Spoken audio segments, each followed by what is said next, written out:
Halo teman-teman, Assalamualaikum warahmatullahi wabarakatuh. Di sini dari kelompok kami akan menjelaskan materi mengenai klasifikasi media pembelajaran. Simak ya. Kita masuk pada pembahasan yang pertama, yaitu klasifikasi media pembelajaran. Pengertian media masih sering dikacaukan dengan peralatan. Media atau bahan adalah perangkat lunak berisi pesan atau informasi pendidikan, biasanya disajikan dengan menggunakan peralatan. Sedangkan peralatan atau perangkat keras sendiri merupakan sarana untuk menampilkan pesan yang terkandung pada media tersebut. Berikutnya, ada klasifikasi sumber belajar. Klasifikasi sumber belajar tidak jauh berbeda dengan bentuknya. Klasifikasi sumber belajar menurut Degen dalam Azhar Arshad pada tahun 2006 adalah sebagai berikut. Pertama, pesan. Kedua, orang. Ketiga, bahan. Keempat, alat. Dan yang kelima, teknik. Perlu teman-teman ketahui bahwa sumber belajar memiliki 6 bentuk atau terbagi menjadi 6 golongan. Nah, di sini menurut Wiyokusumo dan Mustaji pada tahun 1989, pengertian dan contoh tiap-tiap bentuk sumber belajar tersebut dijabarkan dalam tabel berikut. Di sini teman-teman bisa lihat dalam bentuk tabel ini sudah kami jabarkan tentang penjelasan-penjelasan dari pesan, orang, bahan, alat, teknik menurut Mustaji dan Wiyokusumo. Kita masuk pada pembahasan berikut, yaitu karakteristik media dan sumber belajar di sekolah. Banyak penggolongan media yang telah dipaparkan di atas, tetapi secara khusus akan dipilih penggunaan media di SD sebagai berikut. Yang pertama yaitu media grafis. Media grafis termasuk media visual. Pesan yang akan disampaikan dituangkan ke dalam simbol-simbol komunikasi visual. Grafis berfungsi menarik perhatian, memperjelas ide, mengilustrasikan atau menghiasi fakta yang mungkin dilupakan bila tidak digrafiskan.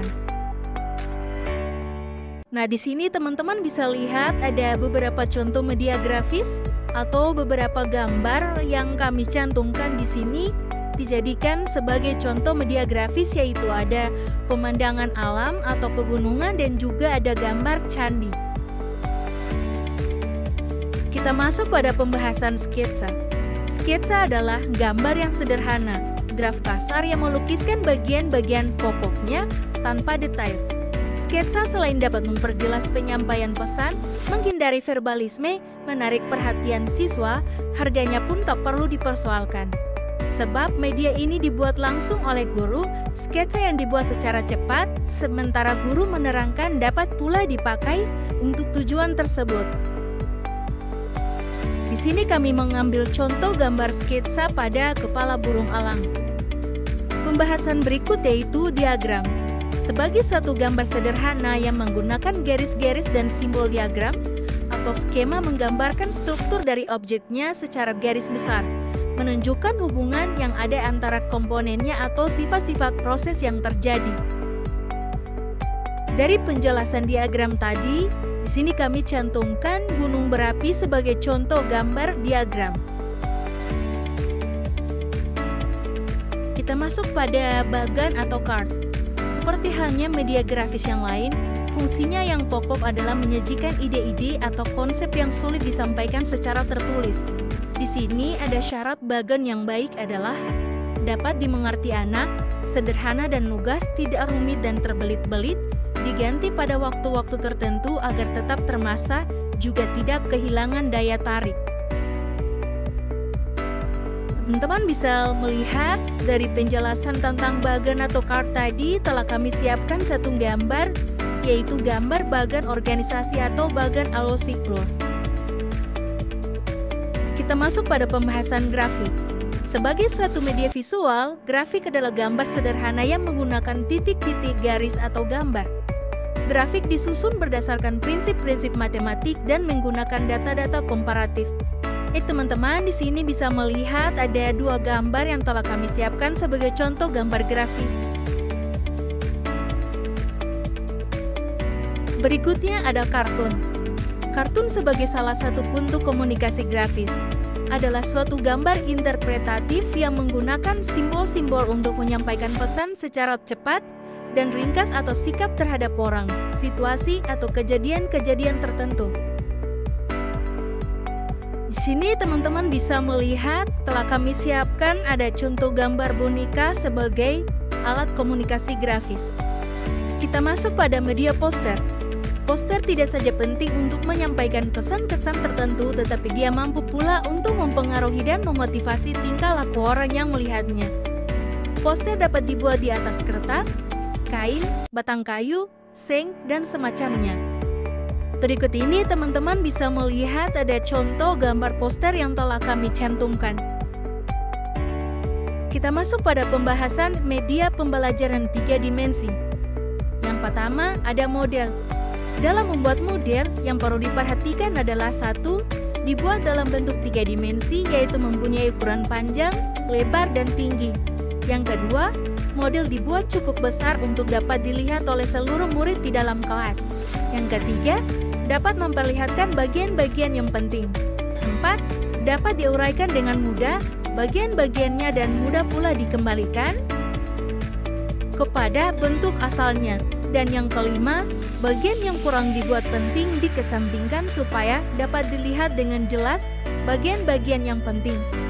Selain kelima hal di atas, perlu diperhatikan pula hal berikut. Yang pertama, buat model benda-benda yang tidak dapat dibawa ke dalam kelas atau yang memiliki keterbatasan lainnya.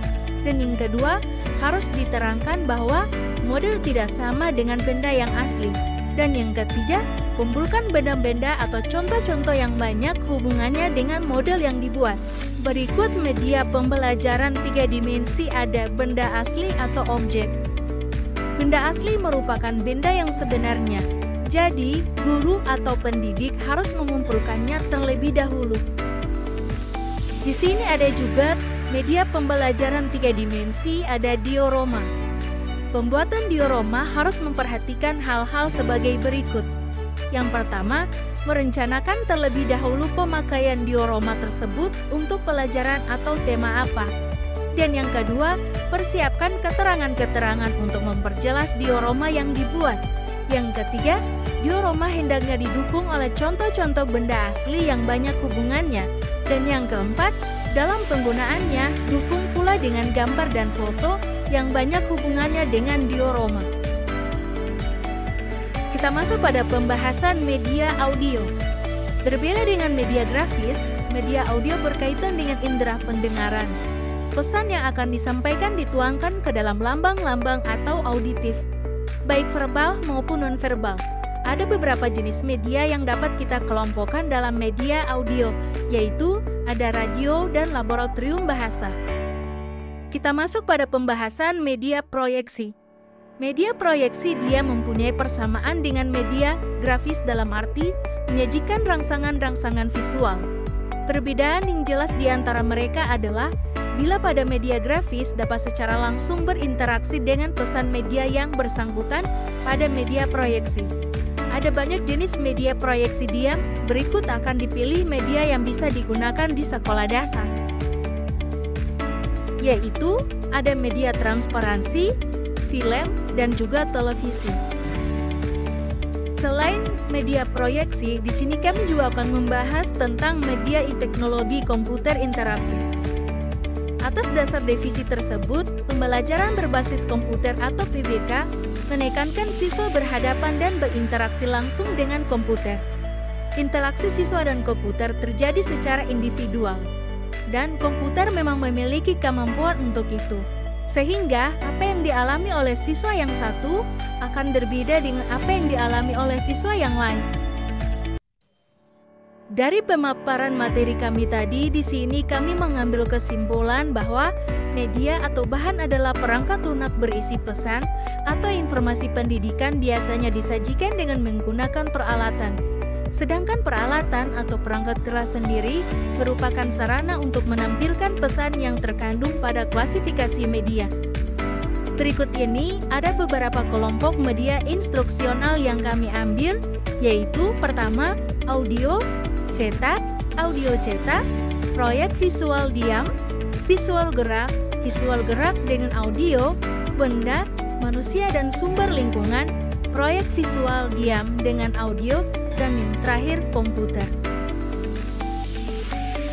Di sini, kami juga tidak lupa untuk mencantumkan referensi dari buku dan juga jurnal tentang klasifikasi media pembelajaran.